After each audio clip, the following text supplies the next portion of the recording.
Oh, we're live. Awesome.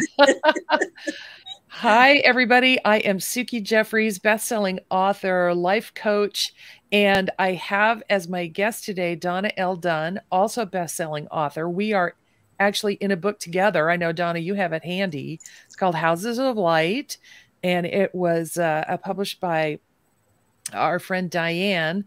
And yeah, anyway, Donna and I have known each other for about 3 years. And we met through a networking group called Seven Networking. If you want any information about that, I can give it to you. And she was my first guest when I did my first interview series. When I first decided to be a life coach, I decided to do some YouTube videos, and Donna was my first guest. And that was quite a while ago. That was, yeah, 2 years ago now, just almost exactly 2 years ago. That was the first thing I decided to do. I named my business Courage Rises, and I decided that since I knew nothing about, I knew nothing about live streaming, I needed to get online and just do it and get comfortable with it. So I started my interview series, and I dropped it for a while during the pandemic, and now I'm back and we're doing it on LinkedIn, which I much prefer to do it just to YouTube. So welcome, Donna. Why don't you tell people a little bit about who you are and what you do? Thank you. I'm, like you said, Donna Dunn. I am an author and I am an organizer. That is my business. I love to help people to find peace and serenity in their space. I am a former teacher of 15 years, which I retired 5 years ago and opened up my own business. I am a widow of 24 years, a cancer survivor for 27 years, and a mom of two beautiful girls in their 30s. Which awesome. I'm not sure I said that. Well, yeah, we have so much in common. I'm also a cancer survivor. Yep. I'm also retired. And we have 3 kids, and they are all in their 30s as well. So 2 girls and a boy. And our son, Andy, just made me a grandmother. So I married my 3 kids when I married my husband. And I never had any babies of my own. And he and his partner have just had identical twin boys. And we're going up this weekend to smell their little heads and feel their little fingers, and can't wait. So thank you for joining me. So yeah, the theme of my 2.0 of Courage Rises interviews, I want to talk about defying expectations and breaking barriers. So one of the things that I found when I retired, I say in quotes really, from my corporate job, was that I wasn't done. But my friends and family really expected me to be retired in what I think of as the old-fashioned way, which is to just kind of go with the flow and take life as it comes.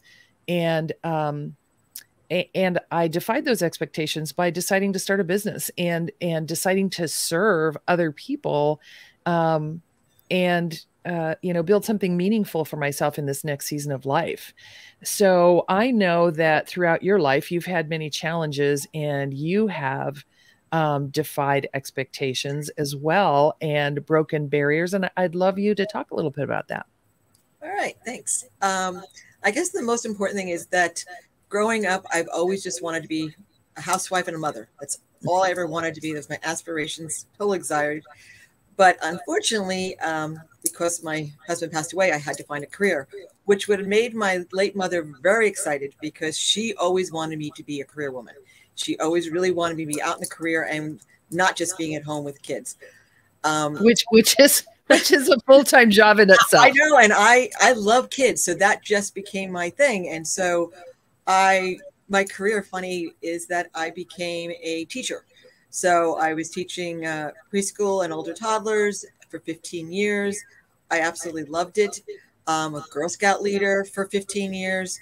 I did story time in the town that I live in. I worked at the school. So anything to do with kids, I found my way of dealing with that once I had no choice, but I had to go to find a career. But after 15 years, and as passionate as that was for me, it wasn't the same. It wasn't really being with the kids as much as more paperwork garbage. And I wasn't. That wasn't what I was there for. I wanted to be able to spend the time with the kids, really be with kids and not all the paperwork and stuff that goes with that. So I said, well, my other passion had been that I love to organize. I absolutely love it. I've been doing it all my life. I just fun thing to do and find the easy and quickest way to organize without spending any money. Because like I said, I've been a widow for 24 years, no money. So you had to figure out how you could do something. Yeah. So no one believed I think that I could do this. And I wasn't sure, but I took a leap of faith 5 years ago, almost to the day of now. And I said, I'm leaving my job. I give them a month's notice, and I opened up August 1st, my business. Wow. So I was like, I just started from scratch and said, okay. And I love it. I absolutely love it. That is awesome. So you kind of defied expectations that you had of yourself a couple of times. Yeah. Once when you went and started a career because you hadn't intended to do it, right? And you found a lot of value in it, in serving and being with children and that sort of thing. And then when you retired, starting a business, which you never thought you would have. I didn't think, and this is something I think everybody forgets about, is you think you have to have a college education for every single thing you do. I believe that I have life experiences, which has made me do what I can do. Yes. I was not a school person. I really couldn't stand school. It wasn't my thing. But that's why I taught younger children, because I loved that part and learning about them and watching them develop and change and all that excited. And I thought, well, they're changing. I can change. And I did a big change of the way I ate and the way I looked at myself and everything in 2017. And then as of January 1st, and then July, I just said, we're retiring from teaching and start a new life, start a new way. And I'm just thinking, either my mom's beaming like crazy. My husband's like, he's up there going, I can't believe you're doing this, but I can believe you're doing this because it's part of being a Sicilian woman. We do no matter what. There you go. Do or die. So how has breaking those boundaries that maybe you set for yourself, how has that affected how you feel about yourself? I feel empowered. Growing up, I am one of 6. So I always felt like one of the pack. And when I moved to a different state than them, I developed my own personality again, and nobody knew me from that family. So I didn't have to be aspired with like they were. I could be whoever I wanted to be. And so I just changed who I was and really came from it. And I think the fact that I've written, and I'm a best-selling author, it really flies me crazy, because I'm like, I can't believe we've done this. I mean, I didn't think it was in my realm. Everything keeps coming in the last couple of years that everybody says you'll do more than you think. And I'm like, no way. I'm like, yes, you will. You just challenge yourself. It's amazing what you can do when you think outside the box and don't put limitations on yourself.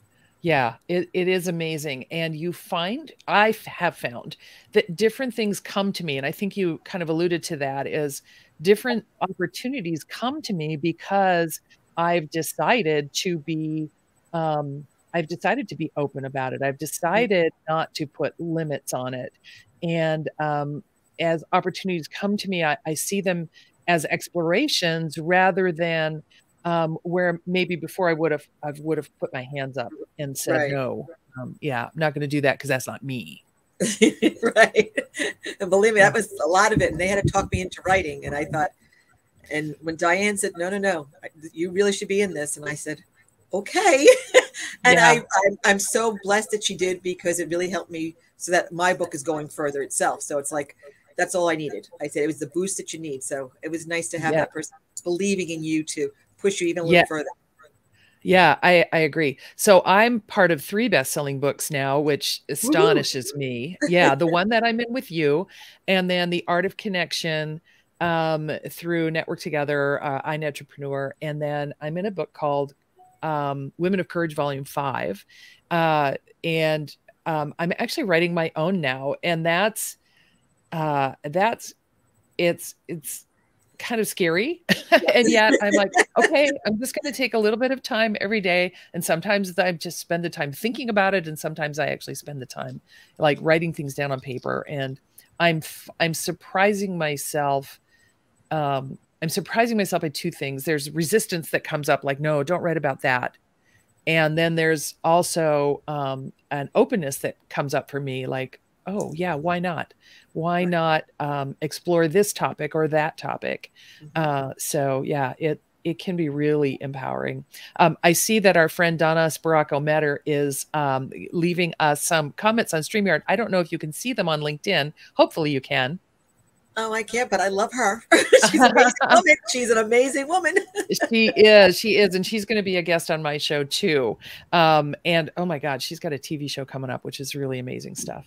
But anyway, so I, what kind of advice would you give to people who are thinking about defying expectations and finding it difficult, like breaking through barriers and finding it hard to do? Well, something I had said to you when we did our first interview under Courage was that you have limits that you put on yourself. It's amazing. But can you break them? And I'm stronger than I thought I was. I have more abilities to do than I thought I did. And I was putting limitations. And I was letting others put them on. And I finally said, you know what? Nobody's going to put them on me except for me. And I'm going to break my own because I want to get somewhere. I want to be, my legacy to be to my daughters that they can do anything they want to do. Yes. You put your mind at something, you can do it. You know, it's maybe a little longer to do. It may take you harder to do, but you know what? You don't quit. You keep going, and you fail. You get back up, start again. Because if you're not really failing, you're learning something every time you fail. So just keep going. You'll fail a couple times. Just keep going. You'll find something new out of it. I love that. And I saw, I don't know if it was a video or a graphic. I think I posted it on LinkedIn or on Facebook not too long ago. And it basically said that when you fail, the next time you try it, you're coming from a position of experience, not a position of failure. It's like, okay, I tried it once. I know a little more about it. I'm going to do it again.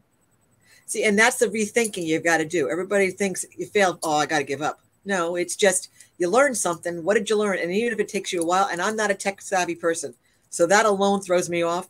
But I have to like sit there and go, okay, I can do this. Or I call my daughters and say, okay, tell me again, how do I do this? Why is it not working for me?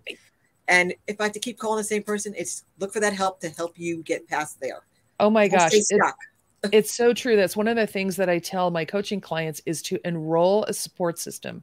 You know, figure out a way that figure out the things that you know at first glance that you're not that great at, and enroll somebody. Really pick up the phone and say, I'm starting this and I'd like to enroll you as part of my support system, so that if I've got a problem in this area, you know, that I can ask you for help. And some will say, no, I don't have time. And, you know, that's not about you. It's about them. Right. And a lot of them will say, oh my God, I'd love to help you. Like, Donna, you know, I've always said, I'm here. Whatever you need, I'll help walk you through it. And if we don't know, then we'll not know together and we'll figure it out. Which we did before. We've done before, which we did this morning. So this is actually my inaugural reboot of the Courage Rises interviews. And we had to make sure that we knew how to use StreamYard this morning. And that was a bit of an ordeal. We spent about 40 minutes together trying to sort it out, but I think we've got it down clearly because Donna Sparaco-Metter is commenting, then we're reaching somebody. So that's good news. Thank you, Donna. So my first broadcast in this 2.0 interview series. And so I don't want to make it too long. I know people are busy. I'm grateful for the people who are watching it live and who are watching it in replay. If you're watching it live, give me a hashtag live. If you're watching it on replay, give us a hashtag replay. And I am going to be doing this interview series every week on Tuesdays, and it's 11 o'clock Pacific time. So when the time changes, it'll still be 11 o'clock Pacific time. Even though I'm in Arizona and we don't change, I'm going to just keep it stable for everybody who wants to watch. And I'm going to put in the comments after we end our broadcast. I'm going to put in the comments how to contact Donna.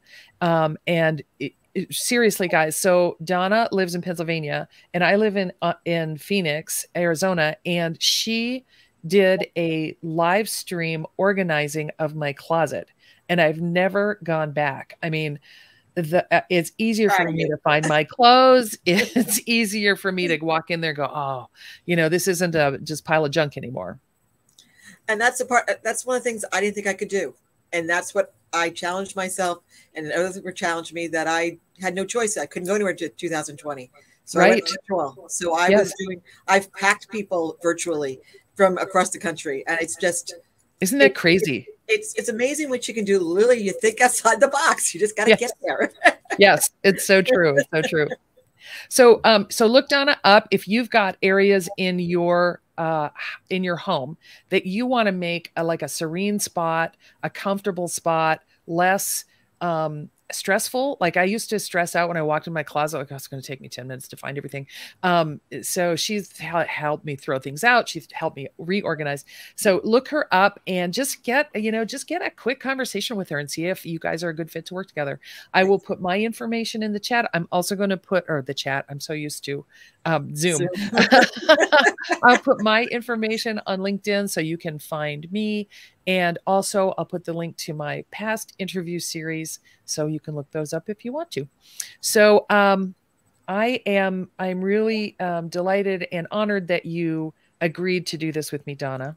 I'm so happy that you asked me again. I was like so nervous, and you always made me put at ease. So if anybody ever sits in interviews with you, believe me, she's a breeze. She makes you feel comfortable, and it's like talking to a friend, and you are my friend.